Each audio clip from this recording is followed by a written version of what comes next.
Quand on ouvre les premières pages de la Bible, on découvre des gens qui vivent 900 ans, et ce n'est pas une faute de frappe.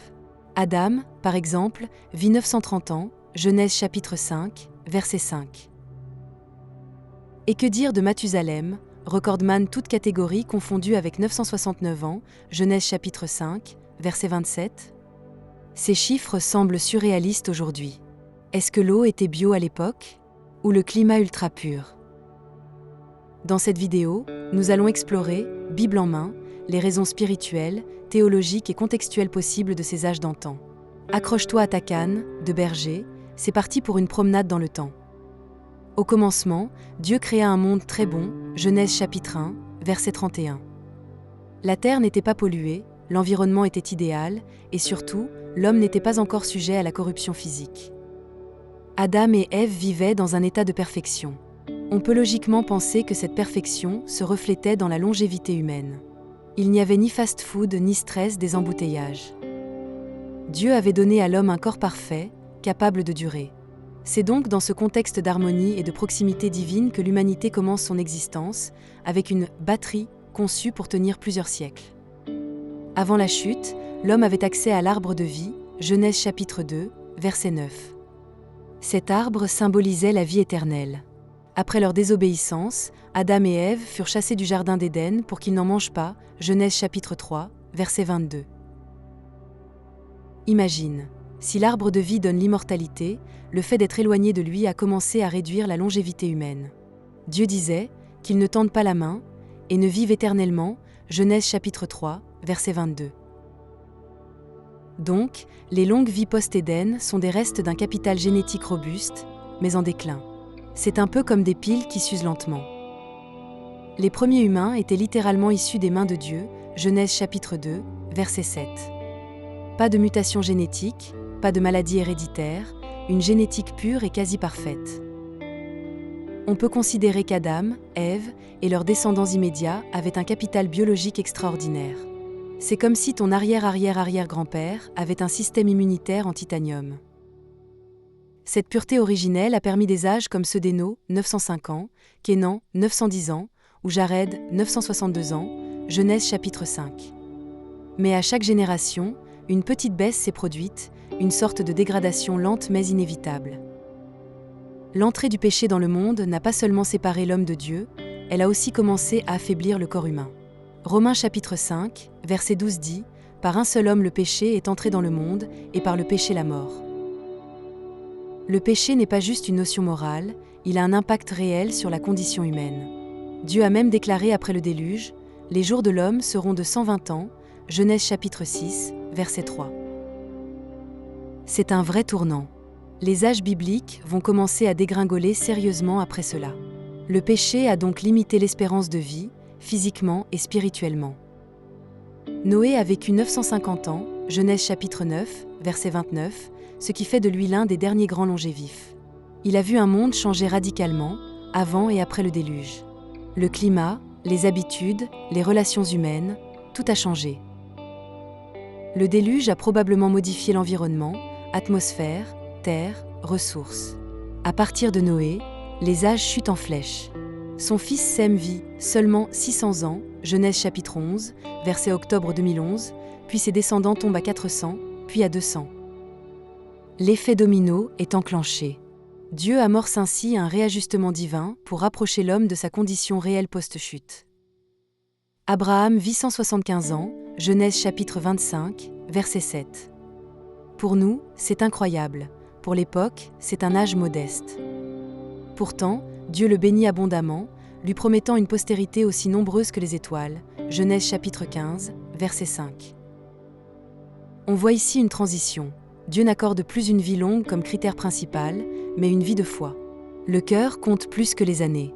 Abraham meurt rassasié de jours, dit la Bible, Genèse chapitre 25, verset, émoticône, n'en croyant pas ses yeux. La longévité devient moins physique et plus spirituelle. Ce n'est plus la quantité qui compte, mais la qualité de la marche avec Dieu. Moïse est un cas à part. Il meurt à 120 ans, avec des yeux encore vifs et une vigueur intacte, Deutéronome chapitre 34, verset 7. Il représente la norme divine établie dans Genèse chapitre 6, verset 3. Moïse est en quelque sorte le prototype du nouvel humain post-diluvien.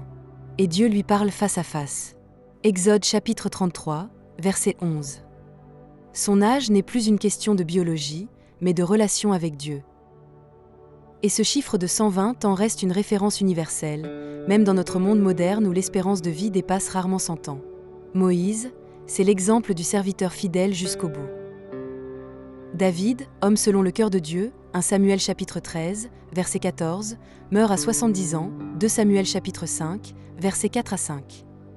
Dans Psaume chapitre 90, verset 10, il écrit « Les jours de nos années s'élèvent à 70 ans, et pour les plus robustes à 80 ans. » David établit la nouvelle norme de longévité pour l'homme ordinaire. Il n'y a plus de 800 ans au compteur, mais une vie courte et intense. Pourtant, c'est dans ses 70 ans qu'il compose des psaumes éternels, affronte Goliath et règne sur Israël. C'est un rappel, ce n'est pas la durée, mais ce qu'on fait du temps donné qui compte. Salomon, fils de David, fut l'homme le plus sage de son temps. Et pourtant, il ne vécut pas extrêmement longtemps, environ 60 ans. Mais il laissa derrière lui les Proverbes, l'Ecclésiaste, le Cantique des Cantiques. Il écrit dans l'Ecclésiaste chapitre 3, verset 1, « Il y a un temps pour tout ». La Bible évolue, on passe d'un culte de longévité à une valorisation de la sagesse et du moment présent. Une vie longue sans Dieu est vide. Une vie courte, mais remplie de sagesse, d'amour et de foi, vaut infiniment plus. C'est la sagesse qui prolonge la vie intérieure, pas le nombre d'années. Jésus-Christ, Fils de Dieu, a vécu environ 33 ans. Et pourtant, il a changé l'histoire de l'humanité. Jean chapitre 21, verset 25 dit « Le monde même ne pourrait contenir les livres qu'on écrirait sur tout ce qu'il a fait. » Avec si peu d'années, il a enseigné, guéri, aimé, pardonné, sauvé.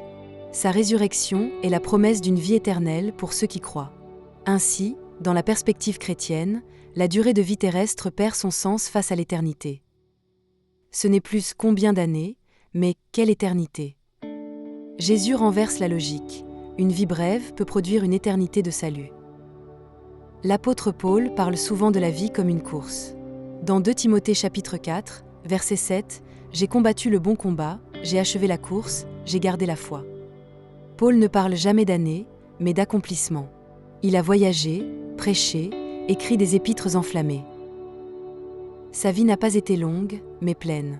Il enseigne que notre corps est un temple, 1 Corinthiens chapitre 6, verset 19, mais provisoire. La vraie vie, c'est celle qui commence après, auprès de Dieu. Donc même si on vit 30 ou 90 ans, le but est de finir la course dans la foi. Ce qui compte n'est pas la longévité terrestre, mais la fidélité jusqu'à la fin. Le chapitre 11 de la lettre aux Hébreux est une sorte de panthéon biblique.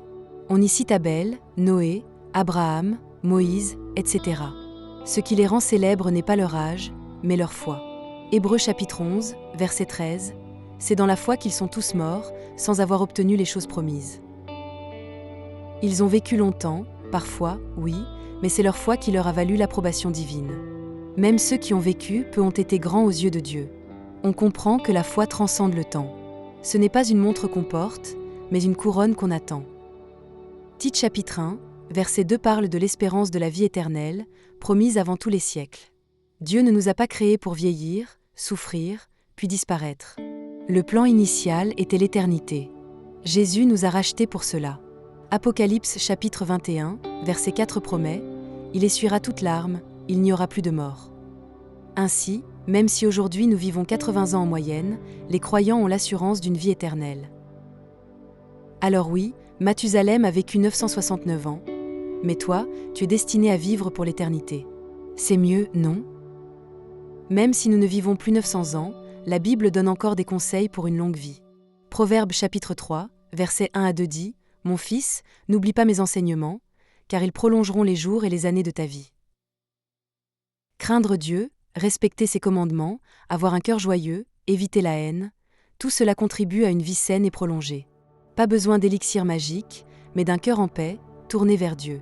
Le secret de la longévité, c'est aussi le repos en lui. Les personnages bibliques ont vécu longtemps car ils étaient proches de la source de vie, dans un monde plus pur, avant le péché et ses conséquences. Mais avec le temps, Dieu a recentré l'attention sur la relation plutôt que la durée.